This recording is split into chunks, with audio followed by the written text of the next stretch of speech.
I'm all for working hard to achieve your dream, but it seems like we live in a society that romanticizes hard work 24/7, and if not, you'll never achieve your goal. And there's so many myths that people are believing versus listening to their intuition that surrounds general happiness and success. You should definitely show off how much money you have, or else people will think you're a loser. You can only be respected if you're on TV. Money is the only key to happiness. I call bullshit. Here are just a few things that happen when you overwork. You are stressed all the time. You don't have time or energy to put towards prioritizing healthy habits, so you don't sleep very well. And when you don't sleep, you're exhausted all the time. Your body physically and mentally cannot keep up. There are so many unnecessary health-related injuries and conditions that are caused from stress. I looked up a random statistic online per the CDC, and it said that on average every year, about 120,000 people die from stress-related injuries or conditions every year.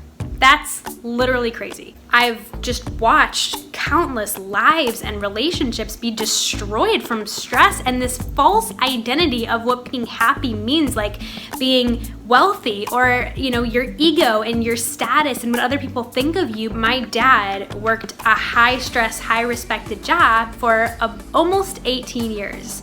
And when he finally took a break, people looked at him and judged him because he was stepping down and because he was looking for an opportunity to heal. How come you were so great and now you're just an average person? They forgot to look at him for who he was inside and treat him like a healing person. And instead, they were more worried about the image that he portrayed as a businessman. And if that is not the definition of how messed up this society is, I'm not really sure what is. Much of my happiness level is determined by how I spend my time with my family, with my friends, with myself, to have the space and energy and time to create and to go for a run and to read a book and to trade all of that for the life that I want, a life that's busier, that's more high demanding and high stress. Sure, it's gonna take me longer to build my personal brand and my career goals than if I were to abandon my family and mental health for 5 years,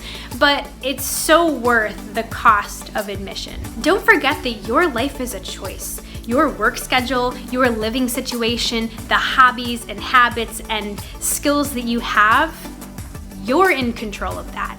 And the thoughts that you think tend to create the landscape that your life unfolds as moment by moment. Status doesn't equal happiness. And if you're waiting for that job or that significant other or that big dream to actually happen for you to be happy, well, I'm sorry to say, but you've got it wrong. You can act your way into feeling so much easier and faster and better than you can ever feel your way into acting. When you don't want to work out and you're sitting on the couch thinking, I don't want to work out, that's a feeling. So how do you act because of that feeling? You don't work out. Where if you switched it and you said, you know what, I'm gonna do it first thing in the morning when I wake up, and I'm gonna act first to generate this awesome feeling that I'm going to get from working out, this feeling of relaxed, calm, energetic flow. It's a no-brainer, you guys. You're never going to sit on the couch and want to work out if it's not already developed as a habit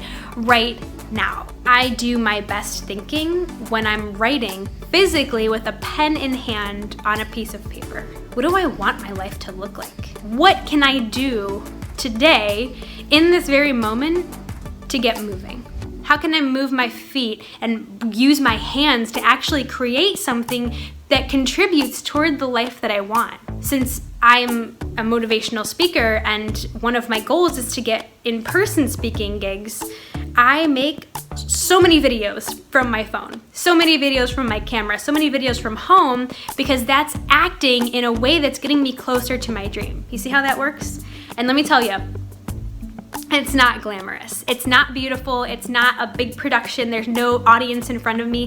It's just doing the necessary work that we don't want to put in. So I challenge you, wrapping up this video, what kind of life do you actually want? What are your priorities? What makes you happy? And then how can you create a life that supports that around you? Do you want more time with your kids?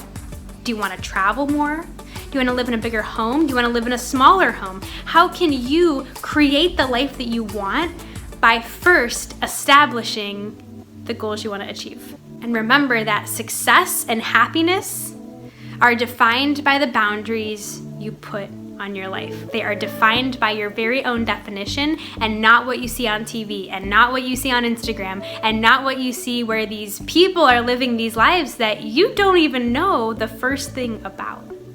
Nothing is ever really what it seems. So I encourage you to spend less time drooling over other people's lives and more time moving your feet to better your own.